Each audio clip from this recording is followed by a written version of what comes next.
Hey, Greg, welcome, welcome. Could you do me a huge favor? Would you confirm that you can hear my voice? That'd be awesome. Just say, yep, I can hear you. And that would be great.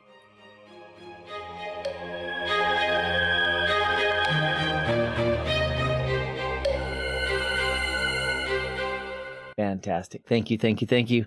I'll be back in just about 6 or 7 minutes, and then we'll get kicked off. So make sure you have a great seat.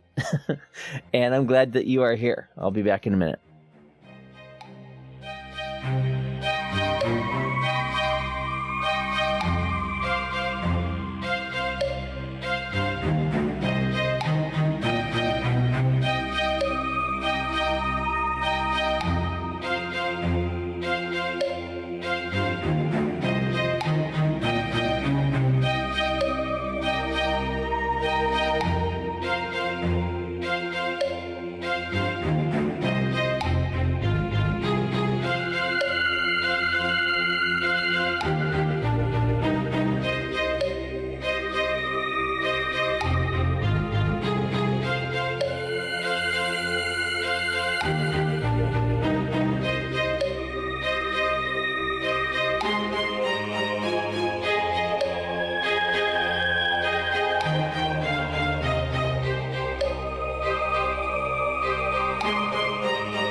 All right, my friends, welcome, welcome.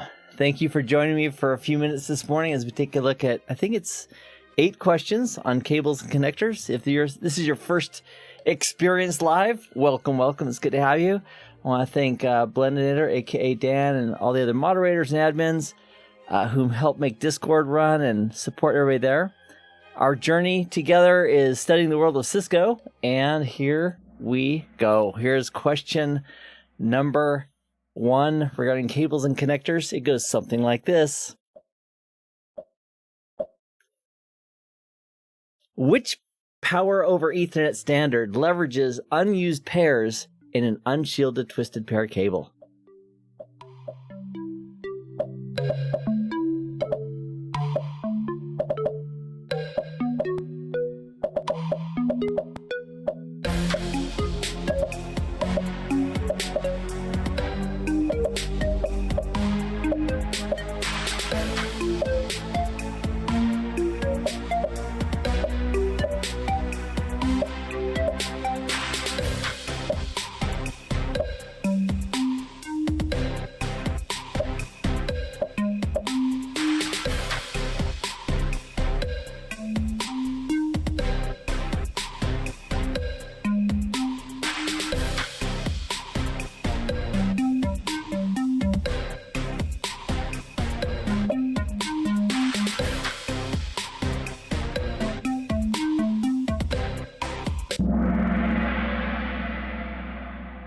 All right. Well, the thing with power over Ethernet is so convenient that a lot of people use it for powering things like, cameras and other devices that are access points as well. And with the standard of 802.3, I put an extra period there. The extra .bt, it should be BT. My apologies on that. But 802.3 BT is the one that actually takes the unused wires in unshielded twisted pair that aren't used for data and use them for power, so it can deliver even more power over it. So typically, pins 1, 2, 3, and 6 are used for the data for sending and receiving, and that's what the other power over Ethernet standards use.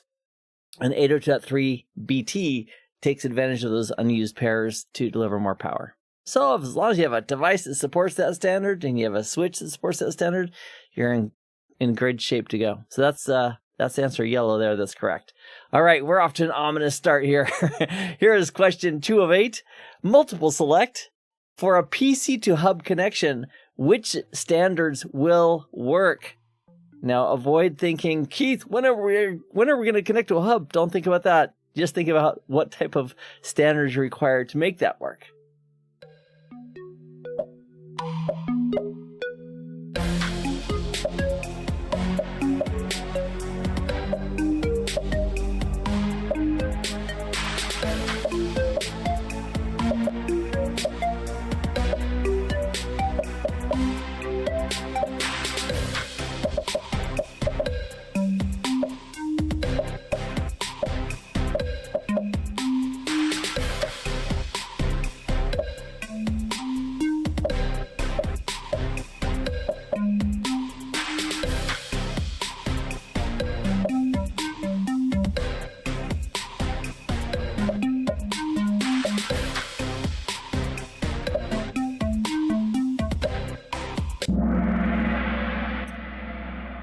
Now, this is interesting tidbit. So let's chat about this just for a moment. I'm bring up my pen here.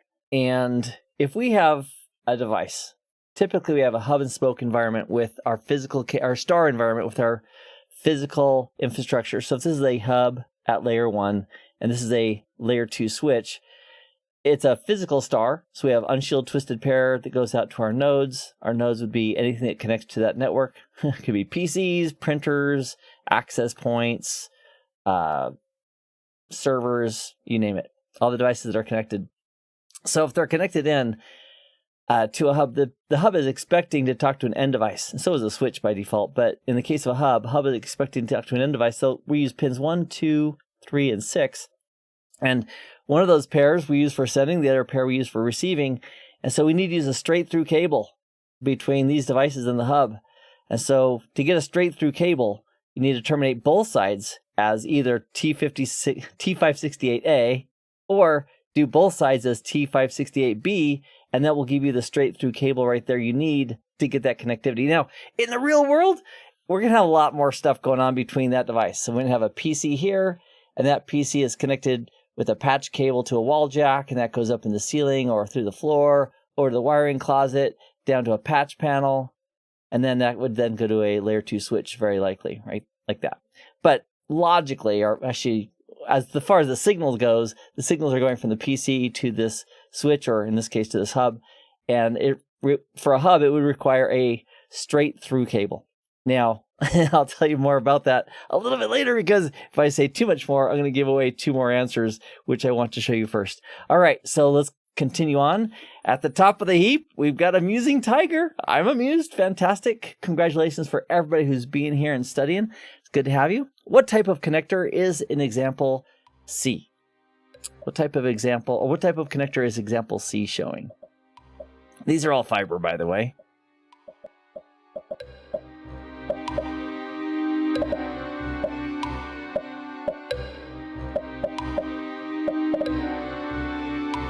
And Balahi, you are right. Hub is old. We don't use it too much anymore, but there's a specific reason I used a hub in that last example, which also I can't share with you yet until we have 2 more questions that come up. So after they come up, I'll explain why I used a hub in that specific example. So Arana, just open up kahoot.it in a browser window or through the app, and just put in the pin 1074510. It's at the bottom right, and you can join this quiz right now.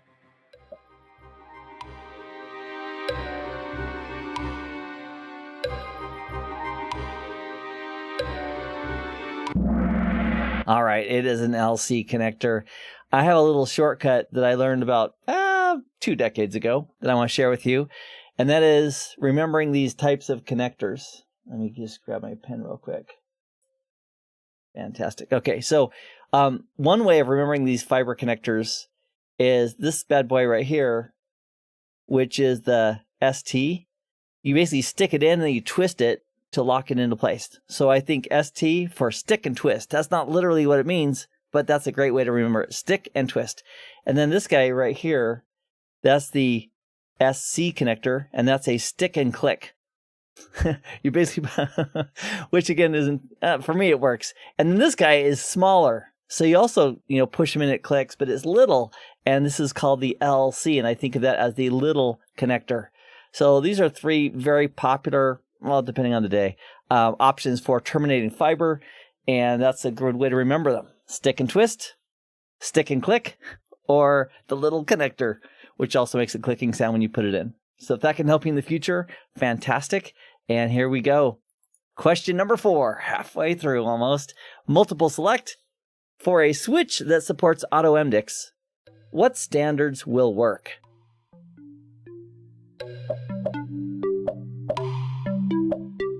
Oh, and Mr. Draco 009. LC could also be an acronym for a little click. I think I like that even better. Thank you, thank you, thank you.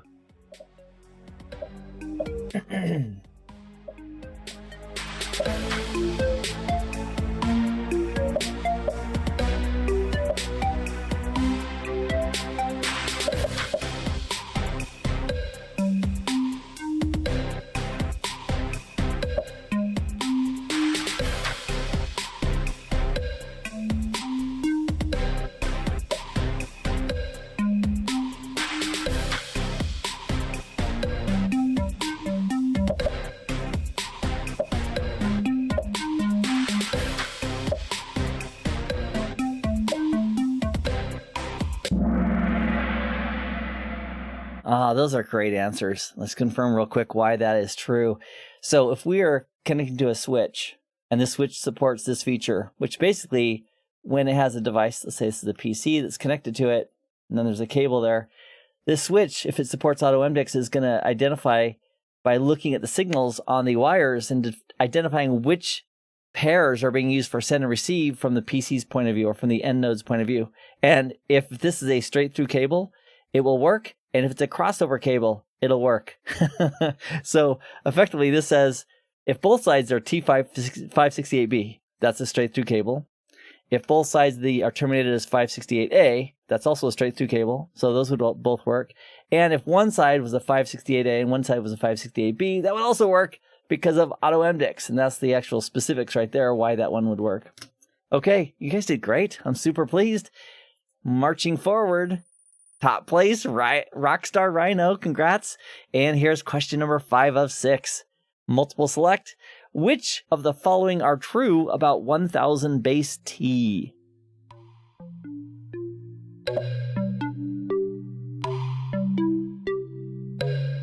And thanks for the super sticker, Samuel. And also Blendinator earlier. Appreciate that.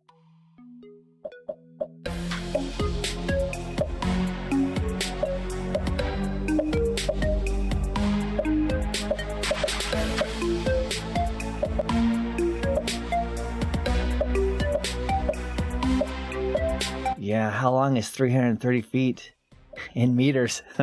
There's online calculators for that. There's still time, perhaps.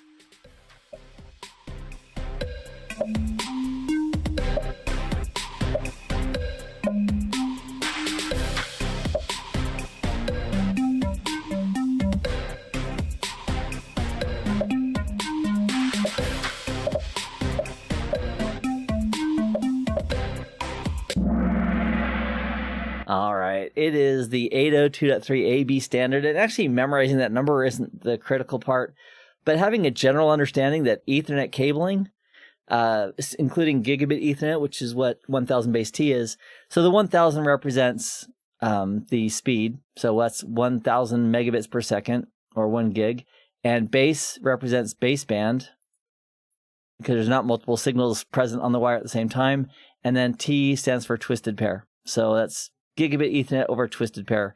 So the max cable run is about 100 meters, which is approximately 330 feet, and that's the standard. So it doesn't use light because it's not fiber, and it uses a pair of wires for transmitting, and also a pair for receiving, not just one wire. All right, here we go. Continuing on, here's question number 6. Which type of cable is associated with DOCSIS, with that type of protocol or standard?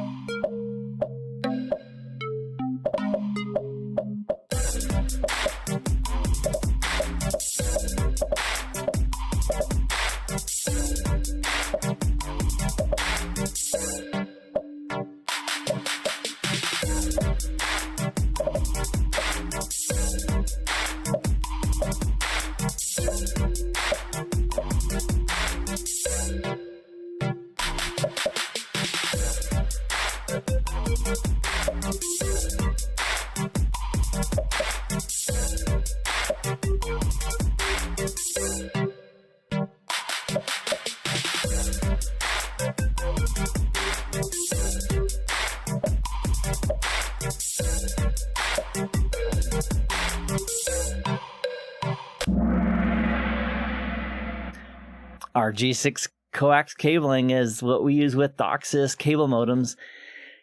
And RG59 is what we used like 30 years ago. We had like 10 base 2, which was coax as well. But RG6 is typical coax cable that you'd see with cable modem from a cable provider with internet services. That's why I'm looking for RG6. All right, let's see. Here we go. We have 2 more to go. Here's question number 7. For a direct PC to PC connection, which standard, singular, will work?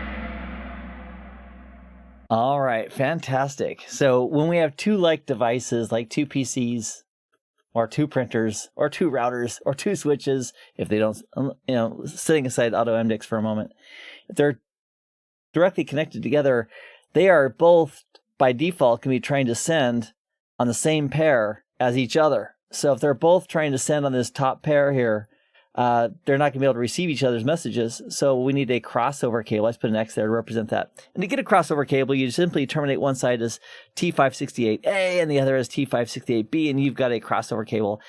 And this is why earlier I used a hub when I had one of my questions, because if we were connecting to a switch, that switch, if it supported Auto MDIX, can support almost any cable. And that's why I did that first question with a hub.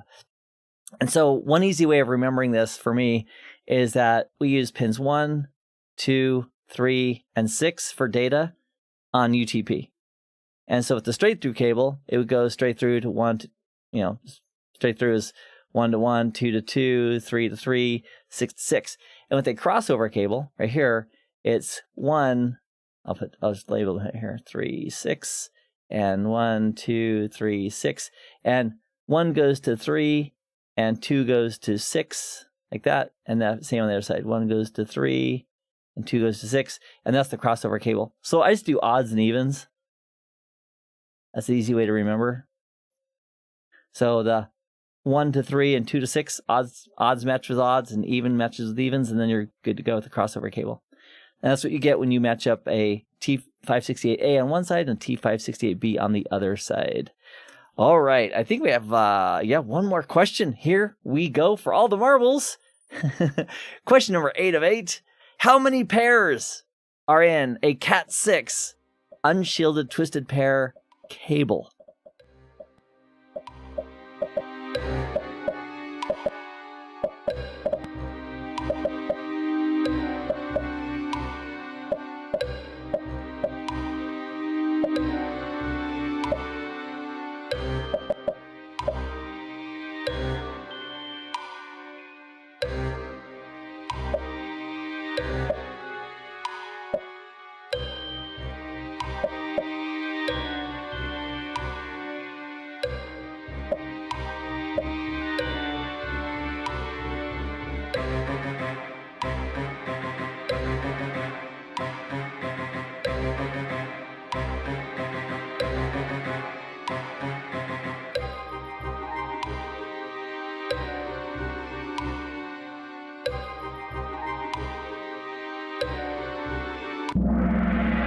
Wow. Excellent, excellent.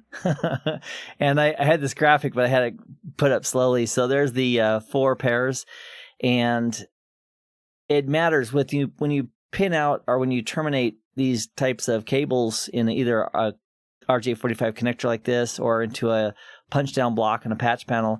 We need to follow the standards, because it's not just any of the cables that can be used for pin 1. You want to use the correct pin based on the standard, because the actual twisting of the pairs at a certain number of twists per foot helps eliminate crosstalk and makes it more resilient. And so it's important to follow the standards, not just put them in. You could use like a flat cable for a short distance and probably get away with it. I've done that before. But by following the standards, we're less likely to have problems and issues. All right. So let's take a look at the winners table. Also, right after this, if any of you would like to, I'm going to jump over in the Discord server and the CCNA voice chat room. So if you have any questions about these quiz questions or something else you're studying, we can take a few minutes there as well for some live Q&A if you'd like it as well. All right, here's the podium. Congratulations for everybody who participated.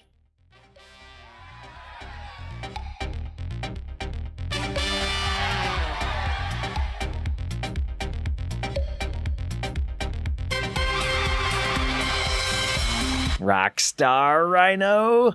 Congratulations. Also, if you are just, if you're in your studies and you're just getting warmed up to it, you can still join us. Set your schedule every Saturday for 10 a.m. for my office hour, which is free on Discord, where we can just chat, ask questions, and follow up and do demonstrations. And then here every Sunday, Pacific time at 11 o'clock for a live quiz. And about half the people on these quizzes already have their CCNAs. That's based on previous polls I've done. So you have a lot of people here who have a lot of experience and exposure, and you have a lot of people who are brand new. And whatever stage you're in your journey of learning the technology, you are welcome here. I'd love to help you take that to the next level. And my focus on the YouTube channel is to help people at the very beginning steps and helping them get their CCNA. All right, so let me get some feedback from you as well. These are the 3 toughest questions. The PoE standard that uses the additional cables, that's tough. PC to hub, I think if we had to take these questions again, we get them a lot better now that we have a little discussion about how that works. And Auto MDIX, all right, that's fair enough. And let me also get some feedback from y'all. So thank you very, very much. Again, if you'd like to chat with me for a moment, I'll be over in the Discord server. There's a link for that Discord server in the description of this video, so you can join me there. So I will send you off with some music and my appreciation for you studying and for you being here in this quiz. And I will see you in the next live event. Until then, be kind, do more than what you're paid for, and enjoy every minute of this life that you have. Catch you later.